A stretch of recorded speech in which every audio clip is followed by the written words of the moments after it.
आणि दमदार 10ची सुरुवात करूयात तर दमदार विजयाच्या बातमीनं विश्वचषक क्रिकेट स्पर्धेत भारताची चमकदार कामगिरी सुरूच आहे। या स्पर्धेत भारतानं बलाढ्य दक्षिण आफ्रिकेचा 83 धावात खुर्दा उडवला। 243 धावांनी भारतानं विजय मिळवला आणि या स्पर्धेत सलग 8व्या विजयाची नोंद केली। भारतानं दक्षिण आफ्रिकेच्या पुढे 327 धावांचं कडवं आव्हान दिलं होतं। मात्र लक्ष्याचा पाठलाग करताना दक्षिण आफ्रिकेचा संघ पत्त्यासारखा कोसळला। भारताच्या भेदक माऱ्यापुढे दक्षिण आफ्रिकन बॅट्समननी अक्षरशः लोटांगण घातलं।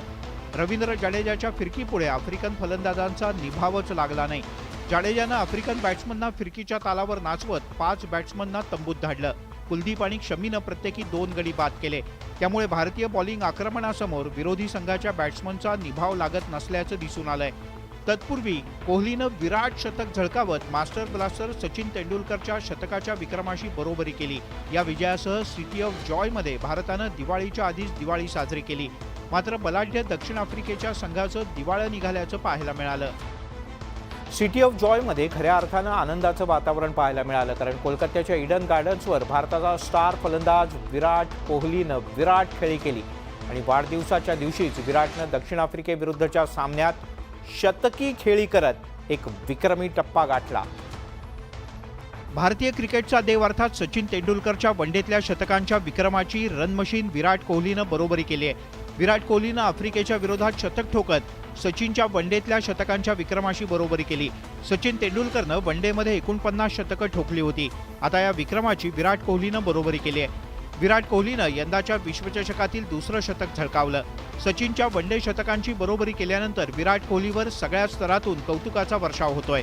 विराट कोहलीनं अवघ्या 277 डावात 49 वनडे शतकं ठोकलेत।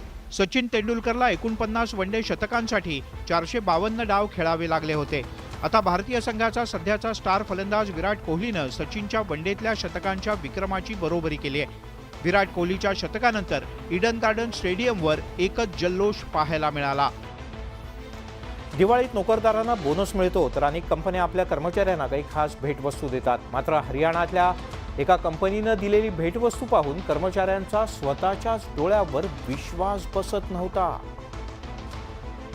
त्याचं झालं असं की पंचकुलातील एका फार्मा कंपनीनं आपल्या कर्मचाऱ्यांना दिवाळीत भेटवस्तू म्हणून नव्या कोऱ्या कार दिल्यात। या कंपनीनं आपल्या 12 कर्मचाऱ्यांना दिवाळीचं गिफ्ट म्हणून कार दिली। मिट्स हेल्थ केअर असं या कंपनीचं नाव आहे। विशेष म्हणजे 12 कर्मचाऱ्यांमध्ये ऑफिसच्या ऑफिस बॉयचा सुद्धा समावेश आहे। कार गिफ्ट मिळालेल्या काही कर्मचाऱ्यांना कार चालवता सुद्धा येत नाही। कंपनी आपल्याला गिफ्ट म्हणून कार देईल याचा विचारही अनेकांनी केला नव्हता। गिफ्ट म्हणून कंपनीकडून कार मिळताच अनेकांना आश्चर्याचा सुखद धक्का बसला। या कंपनीनं आणखीन 38 कर्मचाऱ्यांना कार दिवाळी गिफ्ट म्हणून भेट देण्याची तयारी सुरू केली आहे। या कंपनीचे मालक त्यांच्या कर्मचाऱ्यांना सेलिब्रिटी मानतात। कर्मचाऱ्यांच्या मेहनतीमुळे आपण इथवर पोहोचल्याचं म्हणत कृतज्ञता व्यक्त करतात। त्यामुळेच त्यांना दिवाळीत गिफ्ट म्हणून कार दिल्याचं त्यांनी म्हटलंय। या कंपनीच्या कर्मचाऱ्यांना मिळालेलं हे दिवाळी गिफ्ट पाहून सगळेच जण म्हणू लागलेत, कंपनी असावी तर अशी। तेजपर्व दिवाळी अवघ्या आठवड्याभरावर आले, त्यामुळे दीपोत्सवाची तयारी सर्वत्र सुरू झाली। त्यातच दिवाळीच्या आधीचा शेवटचा रविवार असल्यानं बाजारपेठा फुलून गेल्याचं पाहायला मिळालं। दिवाळीच्या पार्श्वभूमीवर खरेदी करण्यासाठी मुंबईतल्या बाजारांमध्ये प्रचंड गर्दी झाल्याचं पाहायला मिळतंय। उत्सव सुरू होण्यापूर्वीचा शेवटचा रविवार असल्यानं नागरिक प्रचंड संख्येनं बाहेर पडले होते। त्यामुळे दादरच्या बाजारपेठेत पाय ठेवायला सुद्धा जागा नसल्याचं दिसून आलं। दिवाळी आणि खरेदी हे समीकरण असल्यानं सध्या शॉपिंग मॉल किंवा शॉपिंग स्ट्रीटवर प्रचंड गर्दी दिसते। विशेष म्हणजे आकर्षक रोषणाई आणि झगमगाटासह दीपावलीचा सण साजरा करण्यासाठी बाजारात विविध प्रकारच्या पणत्या, दिवे, कंदील, विद्युत तोरणं, फुलांची तोरणं उपलब्ध आहेत। मोठमोठ्या फटाक्यांपासून लहानात लहान फटाके अगदी 10 रुपयापासून फटाके सुरुवात आहे। खूप सध्या आता बोनस वगैरे झाले, त्यामुळे दिवाळीची खरेदी करण्यासाठी आलेले आहे। काळजीमध्ये आता दिवाळीचा सण आहे, त्यामुळे बंदोबस्त तर लागतोच आहे ना। दुसरीकडे पुण्यात सुद्धा बाजारपेठा फुलून गेल्याचं दिसून आलं। दिवाळीच्या खरेदीसाठी पुणेकरांनी मोठी गर्दी केली होती। कंदील, कपडे तसंच मिठाई आणि इतर साहित्यांच्या खरेदीसाठी पुणेकर मोठ्या संख्येनं घराबाहेर पडल्याचं दिसून आलं। सध्या बहुतांशी अन्नधान्याच्या दरात वाढ झाली, त्यामुळे दिवाळीच्या तोंडावर सामान्यांचं बजेट बिघडलंय। मात्र आता दिवाळीच्या तोंडावर सर्वसामान्यांसाठी एक दिलासादायक बातमी हाती आली आहे। गेल्या दिवाळीच्या तुलनेत सूर्यफूल, पाम तेल, सोयाबीन तेल, सरकी तेलाच्या दरात घट झाली आहे। मागच्या वर्षी खाद्यतेलाचे दर हे अधिक होते। यंदा मात्र हे दर 30 ते 35% कमी झाल्याचं चित्र आहे। परंतु शेंगदाणा तेलाचे दर जैसे थेच आहेत। यंदा प्रदेशातून येणाऱ्या सूर्यफूल, पामतेल, सोयाबीन तेलाची आवक नियमितपणे सुरू असल्याचं मुख्य कारण आहे. त्यातच खाद्यतेलाची आवक देखील यंदाच्या वर्षात वाढल्याचं चित्र आहे. इस्रायलमधील युद्धजन्य परिस्थिती हे त्यामागचं प्रमुख कारण खाद्यतेलाच्या किमतीचे दर कमी होण्यामागे बोललं जात आहे. आंतरराष्ट्रीय बाजारपेठेत खाद्यतेलाला मागणी कमी आहे, त्यामुळे काही महिन्यांपासून खाद्यतेलाच्या दरात सातत्यानं घट झाली आहे. दिवाळीच्या तोंडावर खाद्यतेलाच्या किमतीमध्ये घट झाल्यानंतर गृहिणींना काहीसा दिलासा मिळाला आहे. मागच्या काही महिन्यांपासून एसटी महामंडळाकडे प्रवाशांचा ओढा हळूहळू वाढू लागलाय. परिणामी एसटी महामंडळाच्या उत्पन्नात वाढ होते. मात्र दिवाळीच्या तोंडावर प्रवाशांचे हाल होण्याची शक्यता आहे. गुणरत्न सदावर्ते यांच्या नेतृत्वाखालील एसटी कष्टकरी जनसंघ या एसटी कामगार संघटनेनं सोमवारपासून संपाची हाक दिली आहे. या संपात मोठ्या प्रमाणावर कर्मचारी आणि कामगार सहभागी होणार असल्याचा दावा करण्यात आला आहे. त्यामुळे एसटी प्रवाशांसह एसटी महामंडळाला सुद्धा याचा फटका बसण्याची शक्यता आहे. 7वा वेतन आयोग आणि कर्मचाऱ्यांच्या इतर मागण्यांसाठी संप पुकारण्यात आल्याचं सदावर्ते यांनी म्हटलंय. या संपात 68,000 कर्मचारी सहभागी होणार असल्याचा दावाही त्यांनी केलाय. त्यांच्यातले कष्टकरी सुद्धा कोणीही 7व्या वेतन आयोगाच्या संबंधानं असेल, विलिनीकरणाच्या संबंधानं असेल, कोणी विरोध करणार नाही. संवाद केला जाईल कामगारांशी आणि कामगारांशी संवाद करून संपावरती जाऊ नये या दृष्टीने काळजी घेतली. त्यामुळे पुन्हा एकदा एसटी कामगार आणि कर्मचाऱ्यांनी संप पुकारल्यास एसटी महामंडळाला मोठा आर्थिक फटका बसण्याची शक्यता आहे. आपल्या समर्थक आमदारांसह अजित पवार शिवसेना भाजपसह सत्तेत सहभागी झाले. अजित पवार यांनी उपमुख्यमंत्रीपदाची शपथ घेतली. मात्र उपमुख्यमंत्री असलेल्या अजित पवार यांनी मुख्यमंत्री व्हावं अशा प्रकारची त्यांची इच्छा अजिबात लपून राहिलेली नाही. याच पार्श्वभूमीवर अजित पवार यांच्या मातोश्री आशाताई पवार यांनी लेकानं मुख्यमंत्री व्हावं अशी इच्छा व्यक्त केली. बारामतीच्या काटेवाडीत आशा पवार यांनी मतदानाचा हक्क बजावला. यावेळेला माध्यमांशी बोलताना आशा पवार यांनी ही इच्छा व्यक्त केली. शेवटच आता माझं एज मी 6 आहे ना, त्याच्यामुळे वाटतं मला माझ्या देखतच मुलांनी मुख्यमंत्री ती व्यक्त करण्यात आली. अर्थातच कुठल्या आईला तसं वाटणार नाही. एखादा नेता मुख्यमंत्री होणं यामध्ये किंवा इच्छा व्यक्त करणं यामध्ये गैर असूच शकत नाही. मुलाला मोठं होताना प्रत्येक आई जे बघते आईचं स्वप्न असतं आणि तसे त्या आईचे स्वप्न असावे. एकंदरीतच 16 आमदार अपात्रता प्रकरणावरून राज्यातलं राजकारण तापलेलं असताना अजित पवार यांच्या मातोश्रींच्या विधानानं त्यात आणखीन भर पडली आहे. त्यामुळे आता आईची इच्छा पूर्ण करण्यासाठी तरी अजित पवार काही प्रयत्न करतात का, की 2024 पर्यंत राज्यातली परिस्थिती जैसे तेच राहते हे येणारा काळच ठरवेल. राज्यामध्ये 2369 निवडणुकांसाठी ग्रामपंचायतीच्या निवडणुकांसाठी मतदान पार पडलं. काही अपवाद वगळता बहुतांश ठिकाणी शांततेत मतदान पार पडलं. नेते मंडळींनी सुद्धा गावागावात जाऊन आपला मतदानाचा हक्क बजावला. सहकार मंत्री दिलीप वळसे पाटील यांनी पुणे जिल्ह्यातल्या आंबेगाव तालुक्यात आपल्या निरगुडसर या गावी मतदान केलं. जळगावात मंत्री गुलाबराव पाटील यांनी मतदानाचा हक्क बजावला. पाळधी गावातील मतदान केंद्रावर जाऊन त्यांनी मतदान केलं. सोलापूर जिल्ह्यातल्या प्रतिष्ठेच्या असलेल्या सांगोला तालुक्यातल्या चिकमहूद या ग्रामपंचायतीच्या सार्वत्रिक निवडणुकीला सुद्धा अत्यंत प्रतिष्ठा प्राप्त झाली आहे. सांगोल्याचे आमदार शहाजीबापू पाटील यांनी इथे मतदानाचा हक्क बजावला. रोहा इथे दुरटोली या शाळेत तटकरे कुटुंबियांनी मतदान केलं. बावडा ग्रामपंचायतीसाठी माजी मंत्री हर्षवर्धन पाटील यांनी सहकुटुंब मतदानाचा हक्क बजावला. तिकडे बारामतीच्या काटेवाडीत उपमुख्यमंत्री अजित पवार यांच्या पत्नी सुनेत्रा पवार आणि त्यांच्या मातोश्रींनी सुद्धा मतदान केलं. पालघरमध्ये शिवसेनेचे आमदार श्रीनिवास वनगा यांनी सकाळीच सहकुटुंब मतदान केंद्रावर हजेरी लावत मतदानाचा हक्क बजावला. उपमुख्यमंत्री अजित पवार यांचं मूळ गाव असलेल्या काटेवाडी ग्रामपंचायत निवडणुकीत अजित पवार गट विरुद्ध भाजप असा सामना रंगला. त्यामुळे ग्रामपंचायत निवडणुकीमध्ये महायुतीत फूट पडल्याचं चित्र आहे. तसंच दोन्ही गटात आरोप प्रत्यारोपांचाही सामना रंगला. काटेवाडीत मतदानाच्या वेळेला पैसे वाटपाचा आरोप झालाय. अजित पवार गटानं पैसे वाटल्याचा आरोप यावेळेला भाजप पॅनलचे प्रमुख पांडुरंग कचरे यांनी केला. काटेवाडीतील निवडणूक जनशक्ती विरुद्ध धनशक्ती असल्याचं त्यांनी म्हटलंय. माजी सरपंच आणि अजित पवार गटाचे नेते विद्याधर काटे यांनी हे आरोप फेटाळून लावलेत आणि पुरावे द्या अशी मागणी केली आहे. उपमुख्यमंत्र्यांच्या गावात विकास केला असेल तर मग तुम्हाला 5,600 मधल्या 4,000 4,500 लोकांना पैसे वाटायची गरज का पडली? कोणी काय आरोप करायचे हे त्यांच्या म्हणजे कुणाला आपण बंधन घालू शकत नाही, पण त्याचे पुरावे काय कोणी मी म्हणतो त्यांनी वाटले पैसे, त्यांनी 500 रुपयांनी वाटले, असं माझाही आरोप आहे. 100% हारणारे लोक कसे आरोप लावतात. आता ह्याचं उत्तर गृहमंत्र्यांनी द्यायला पाहिजे ना. गृहमंत्र्यांचं लक्षच नाहीये. अजित पवार भाजप शिवसेनेसोबत सत्तेत गेल्यामुळे काटेवाडी ग्रामपंचायतीतील राजकीय समीकरण बदलणार का याविषयी तर्कवितर्क लढवले जात होते. मात्र ग्रामपंचायत निवडणुकीत युती होऊ शकली नाही. राज्यामध्ये 2369 ग्रामपंचायतींच्यासाठी आज मतदान पार पडलं. गावगाड्यावर आपलं वर्चस्व राहावं म्हणून राजकीय पक्षाच्या नेत्यांनी कंबर कसली. काही ठिकाणी मतदान शांततेत पार पडलं तर काही ठिकाणी मतदानाला गालबोट लागलं. कोल्हापूरच्या चिंचवाड इथल्या मतदान केंद्रावर काही काळ तणाव निर्माण झाला होता. उमेदवार प्रतिनिधींच्या मध्ये मतदान केंद्रातच जोरदार शिवीगाळ आणि बाचाबाची झाली. अमरावती जिल्ह्यातल्या चांदूर रेल्वे तालुक्यातल्या कार्ला इथल्या ग्रामपंचायत निवडणुकीसाठी मतदान होत आहे. अशात मतदान केंद्रावर 2 गटात तुफान राडा झाला. मतदान केंद्राच्या कक्षातल्या उमेदवारांच्या प्रतिनिधींमधून 2 गटात बाचाबाची झाली. बीडच्या खानापूर गावात मतदानावरून पोलीस आणि उमेदवाराचा प्रतिनिधी यांच्यात शाब्दिक चकमक उडाली. महिला मतदाराच्या सोबत उमेदवार प्रतिनिधी पाठवून मतदान करून घेण्यास पोलिसांनी विरोध केला. त्यामुळे मतदार प्रतिनिधीनं पोलिसांच्या सोबत हुज्जत घातली. धुळे जिल्ह्यात सिंदखेडा तालुक्यात मांडळ गावात ग्रामपंचायत मतदानाच्या दरम्यान 2 गटात राडा झाला. मतदान केंद्राच्या बाहेर 2 गटात चांगलीच बाचाबाची झाली. यामुळे मतदान प्रक्रिया काही काळ थांबवावी लागली होती. वर्ध्याच्या तळेगाव इथल्या मतदान केंद्रावर 2 गटात धक्काबुक्की झाली. मतदान केंद्राच्या 100 मीटर परिसरात येऊ नये या कारणावरून राडा झाल्याची माहिती मिळते. 5-6 ठिकाणचे अपवाद वगळले तर राज्यात 2369 ठिकाणी मतदान शांततेत पार पडलं. या निवडणुकीत अनेक दिग्गज नेत्यांची प्रतिष्ठा पणाला लागली आहे. त्यामुळे या निवडणुकीत बाजी कोण मारणार याकडे सगळ्यांचं लक्ष लागलंय. मात्र राज्यात 80% ग्रामपंचायतींवर महाविकास आघाडीचा झेंडा फडकणार असा दावा विरोधी पक्षनेते विजय वडेट्टीवार यांनी केलाय. मराठा आरक्षणासह विविध मुद्द्यांवरून राज्यात सत्ताधाऱ्यांच्या बद्दल रोष निर्माण झाल्याचं वडेट्टीवार यांनी नमूद केलं.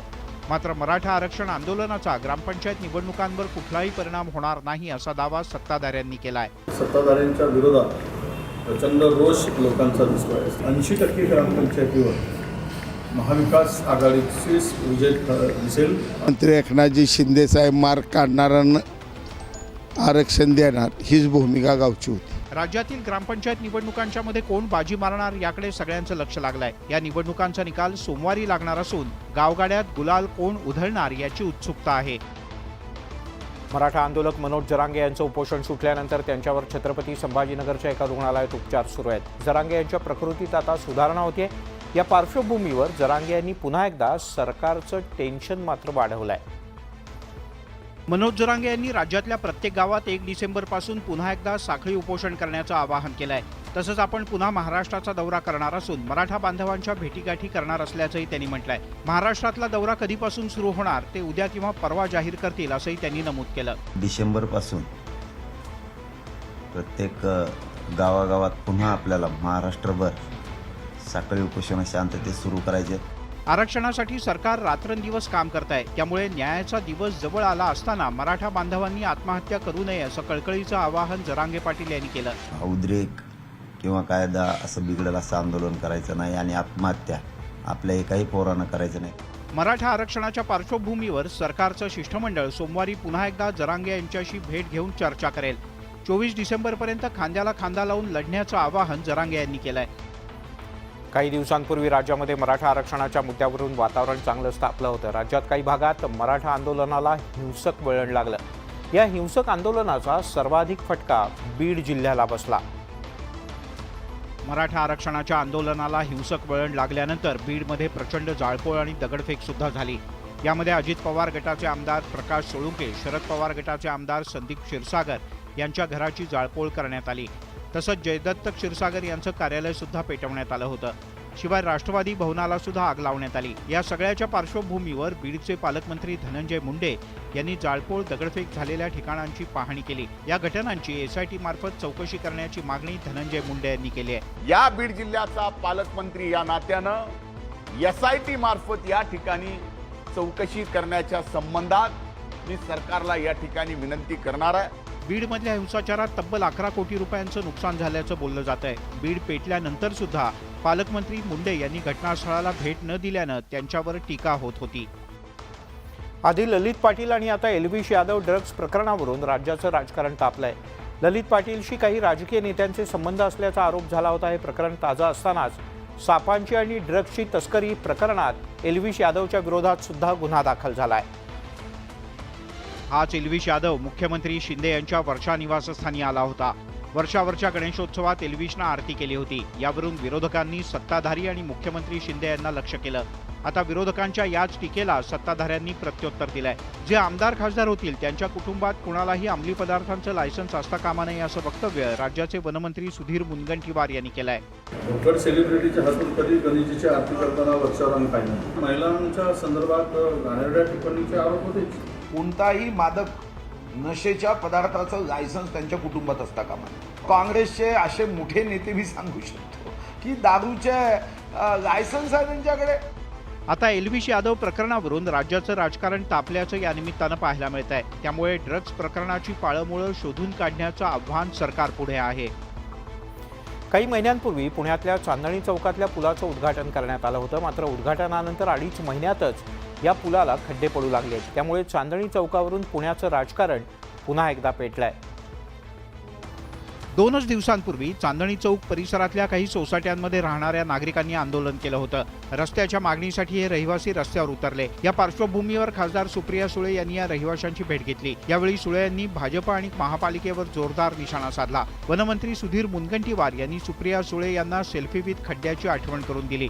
तसंच महाविकास आघाडी सरकारच्या काळातल्या कारभारावरून बोचरी टीका केली. नुसतं FSI वाढवा, बिल्डरांना बिल्डिंग बांधायला परवानगी द्या, सर्वसामान्य माणसासाठी पाणी आहे का तिथे, कचऱ्याचं नियोजन आहे का, हे एवढं काम चालू असताना एअर पोल्युशनची काय परिस्थिती आहे. एकदा सेल्फी विथ खड्डा केला, पण 2 वर्ष 8 महिने महाराष्ट्र खड्ड्यात टाकला. केंद्रीय मंत्री नितीन गडकरी यांच्या हस्ते चांदणी चौकाचं उद्घाटन करण्यात आलं होतं. मात्र याचं श्रेय घेण्यावरून सुद्धा सत्ताधारी आणि विरोधकांच्या मध्ये लढाई रंगली होती. आता चांदणी चौक परिसरातील रहिवासी रस्त्याच्या मागणीसाठी आक्रमक झाल्यामुळे यावरून पुन्हा एकदा राजकीय आरोप प्रत्यारोपांचा सिलसिला सुरू होण्याची शक्यता नाकारता येत नाही. अहमदनगर आणि नाशिक जिल्ह्यांमधील धरणावरून जायकवाडीत पाणी सोडण्यास विरोध होऊ लागलाय. यावरून या दोन्ही जिल्ह्यातल्या लोकप्रतिनिधींनी कडाडून विरोध केलाय. आता याच मुद्द्यावरून मराठवाड्यातल्या लोकप्रतिनिधींनी सुद्धा आक्रमक भूमिका घेतली आहे. मराठवाड्यात यंदा अत्यल्प पाऊस झाल्यानं पाणी टंचाईला सामोरं जावं लागतंय. पाटबंधारे विकास महामंडळाचे कार्यकारी संचालक यांनी 8.5 TMC पाणी सोडण्याचे आदेश देऊन सुद्धा नगर नाशिक विभागातल्या राजकीय दबावामुळे जायकवाडी धरणात पाणी सोडण्यात येत नसल्याचा आरोप होतोय. आता याच पाणी प्रश्नात शिंदे गटाचे आमदार संजय शिरसाट यांनी उडी मारली आहे. मराठवाड्याला त्यांच्या हक्काचं पाणी मिळालं पाहिजे यासाठी आता रस्त्यावर उतरणार असल्याचा इशारा शिरसाट यांनी दिलाय. जे आमचं आहे ते जरी आम्हाला देत नसाल तर यावर आंदोलन उभं करण्याशिवाय आमच्याकडे पर्याय नाही.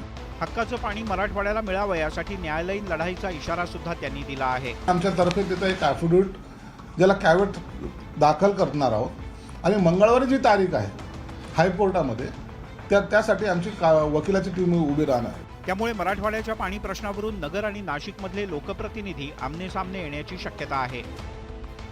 उपमुख्यमंत्री देवेंद्र फडणवीस यांच्या पत्नी अमृता फडणवीस कायम चर्चेत असतात. अमृता फडणवीस यांच्या गायनाची विशेष चर्चा होते. अनेकदा अमृता फडणवीस यांना गाण्यामुळे ट्रोलिंगचा सुद्धा सामना करावा लागतो. आता मात्र अमृता फडणवीस यांचे पती आणि राज्याचे उपमुख्यमंत्री देवेंद्र फडणवीस यांची चर्चा होऊ लागली आहे. कारण राजकारणी देवेंद्र फडणवीस चक्क गायक बनले. त्याचं झालं असं की नागपूर इथे एका लग्न सोहळ्यात फडणवीस सहभागी झाले होते. त्यावेळी फडणवीस यांच्यासह केंद्रीय मंत्री नितीन गडकरी सुद्धा इथे उपस्थित होते. यावेळी निवेदकानं उपमुख्यमंत्री फडणवीस यांना गाणं म्हणण्याचा आग्रह केला. यावेळी फडणवीस यांनी सुद्धा पुष्पा चित्रपटातल्या हिट गाण्याच्या ओळी गुणगुणल्या. फडणवीस यांच्या गाण्याचा व्हिडिओ व्हायरल होतोय. राजकारणातील दिग्गज नेत्यांना कुटुंब आणि आपल्या छंदासाठी वेळ काढणं नेहमी अवघड असतं. परंतु कुठे संधी मिळाली तर हे राजकारणी संधी सोडत नसल्याचं याही वेळी पाहायला मिळालं. दमदार 10 मध्ये आज इथेच थांबूयात. पाहत राहा न्यूज 18 लोकमत.